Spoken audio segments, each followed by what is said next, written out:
इस्लामाबाद में 1.5 साल कबल इसदाद दहशतगर्दी और हसास इमारतों की हिफाजत के लिए पाक फौज, रेंजर्स और गिलगित बल्तिस्तान स्काउट्स को खुसूसी इख्तियारात देकर तैनात किया गया था।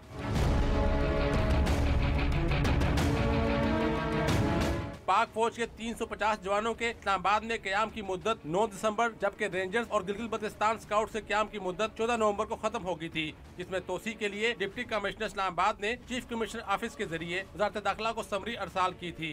वज़ारत दाखिला ने फोर्सेज के क़याम और आइन के आर्टिकल 245 समेत इंसदाद दहशतगर्दी एक्ट के तहत इख्तियारात में भी 9वें रोज तोसी का नोटिफिकेशन जारी कर दिया है। पाक फौज, रेंजर्स और गिलगित बल्तिस्तान स्काउट के कुछ जवान हसास इमारतों की हिफाजत के लिए मामूर हैं, जबकि दीगर किसी भी हंगामी सूरत हाल से निपटने के लिए स्टैंड बाई रहते हैं। शकील करार, डॉन न्यूज़, इस्लामाबाद।